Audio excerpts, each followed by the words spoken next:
Hello friends, कैसे हैं आप लोग। और चलिए हम आज का टॉपिक स्टार्ट करते हैं जो कि है क्लास 8 के पार्ट 3 परमाणु की संरचना से। और परमाणु की संरचना पार्ट 3 हमें स्टार्ट किए काफ़ी दिन हो गए हैं। और इसमें जो हम पहले टॉपिक पढ़ चुके हैं वो है डाल्टन का परमाणु सिद्धांत, जिसने ये कहा था कि जो परमाणु होता है वो अविभाज्य कण है।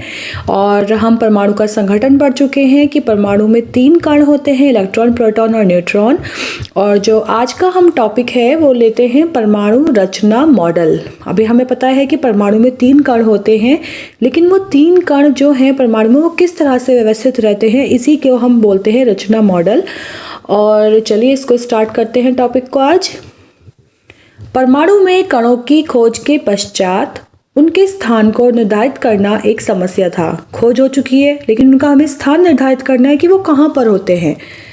इसके लिए 3 वैज्ञानिकों ने आधुनिक परमाणु संरचना मॉडल प्रस्तुत किए। 3 ने दिए थे। पहला मॉडल है जे थॉमसन का परमाणु मॉडल, दूसरा है रदरफोर्ड का नाभिकीय मॉडल और तीसरा है नील्स बोर का परमाणु मॉडल। जे थॉमसन का, रदरफोर्ड का एंड नील बोर का मॉडल। तो हम जो आज की वीडियो में पढ़ेंगे वो पहला मॉडल पढ़ेंगे जो कि है जे थॉमसन का परमाणु मॉडल। तो इसके मुख्य बिंदु क्या क्या हैं बच्चों। जो जे थॉमसन का मॉडल था इसके मुख्य बिंदु निम्न हैं। पहला है परमाणु 10⁻⁻10 मीटर व्यास का ठोस गोला होता है। मतलब एक ठोस गोला है जिसका व्यास 10⁻⁻10 होता है। ठीक है, यह गोला प्रोटॉनों के कारण धनावेशित रहता है। हमने आपको बताया था जो इसका प्रोटॉन कण है उस पे धन आवेश होता है।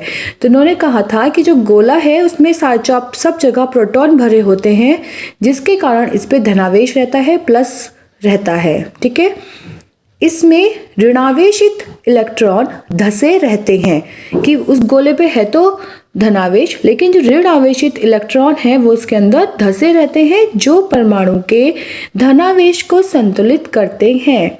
जो इलेक्ट्रॉन, अब आपको पता है एक माइनस चार्ज है, ठीक है, एक प्लस चार्ज है। तो अगर एक माइनस है एक प्लस है तो दोनों को न्यूट्रल कर देगा, तो उस पर कोई भी आवेश नहीं बचेगा। ठीक है, क्योंकि दोनों का एक है, एक ही माइनस है और एक ही प्लस है, एक और एक कैंसिल कर देंगे आपस को, आपस में बचेगा 0।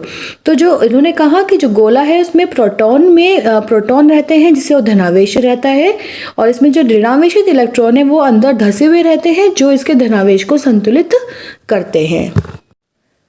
इसको फिगर की हेल्प से भी समझ लीजिए। देखिए ये है एक गोला जिसमें सब तरफ धन आवेश है और इसका व्यास है 10⁻⁻10 मीटर, और जो ऋण आवेश है इसमें धसा हुआ है जो कि इसको संतुलित बैलेंस कर रहा है। तो यह है जे थॉमसन का परमाणु मॉडल। किसी भी प्रयोग के द्वारा इस मॉडल की पुष्टि न होने पर इस मॉडल को समर्थन प्राप्त नहीं हो सका। मतलब किसी ने भी इसको ये नहीं कहा कि हाँ ये सही है, इसलिए इसको किसी का भी समर्थन प्राप्त नहीं हुआ। ये हुआ हमारा पहला मॉडल जो कि जे थॉमसन का था। अब अगली वीडियो में हम पढ़ेंगे रदरफोर्ड का नाभिकीय मॉडल। तो so keep watching the video. Thank you, bye.